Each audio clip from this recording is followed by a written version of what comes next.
All right, let's get back to our top story this hour. President Trump's crackdown on crime, including new specialized National Guard units. Joining me now to discuss is Larry Krasner, the Philadelphia District Attorney. Thank you so much for your time this morning. So your city of Philadelphia is an example of a largely Democratic city where violent crime has decreased substantially in recent years.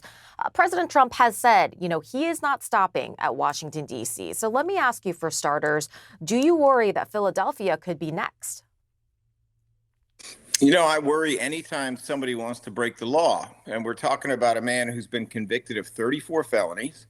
We're talking about someone who lies all the time. And one of those lies is that these big cities are not doing well with public safety. In fact, as of this morning, Philly is at a 50-plus year low in homicides. We're down in 14 out of 18 categories and subcategories of crime.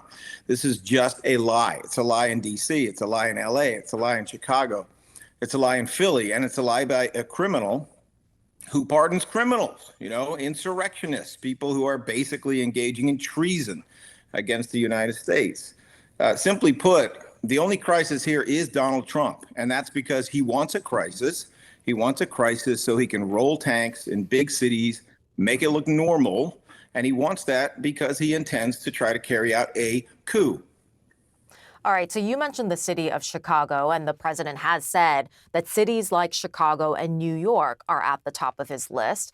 What do you say, I wonder, to any residents of cities like that who might say, I do think crime is a big problem, and I don't mind the idea of more law enforcement where I live, because that does kind of boil down one of the president's main arguments, right? That he claims there are people pleading with him for an enforcement crackdown where they live. I mean, it's a typical Trumpian lie. It's basically all that he does. National Guard is not law enforcement. This is not increasing law enforcement. If you want to have more police in Philadelphia, Chicago, et cetera, then fund them, just like we should fund the safety net that prevents so much crime, which, of course, he doesn't want to do.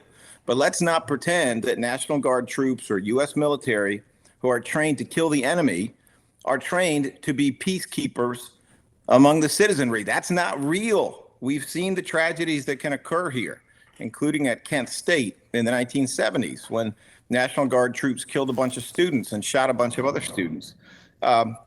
This is just a wannabe dictator trying to lay the groundwork so people think it's normal to do stuff that is unconstitutional. D.C. is a place where Trump can get away with more because the law permits it. He cannot get away with this in big cities. It violates the 10th Amendment. It violates a variety of laws. And if those supposed anti-crime forces, which they're not at all, if they show up and they start committing local crimes, they can be prosecuted locally. They should be prosecuted locally. And here's the big part. Donald Trump cannot pardon a National Guards person who unjustifiably kills someone, harms someone, detains someone in violation of state law. He can't do it.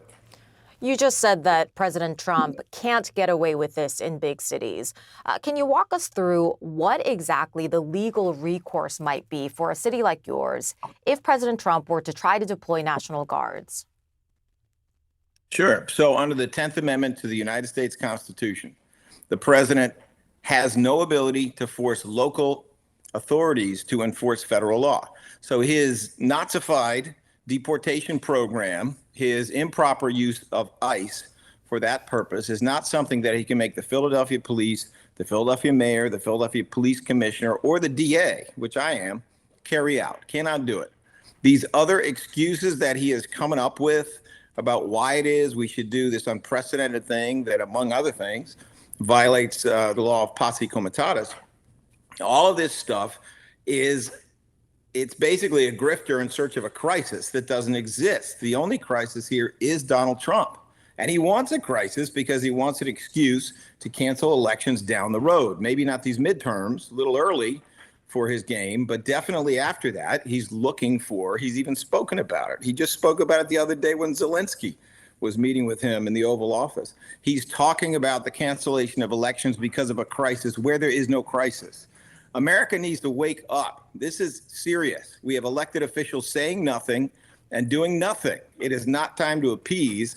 It's time to fight. Look, what President Trump is trying to do here, at least politically speaking, is seize on and promote a narrative that the Democratic Party is a party that is weak on crime. You've touted the fact that your city's crime rates have fallen. How do you think the party can better message that?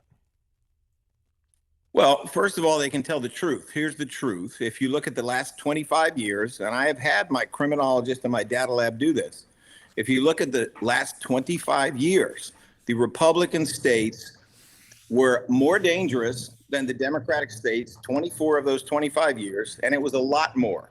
The homicide rate in the Republican states, meaning states that voted for the Republican candidate in the last presidential election, is 133% of the homicide rate in the Democratic states. My Democratic Party should have been saying this a long time ago. But the notion that a party that is actually terrible at public safety is better is completely false. All right, District Attorney of Philadelphia, Larry Krasner, thank you so much for joining us this morning. Thank you.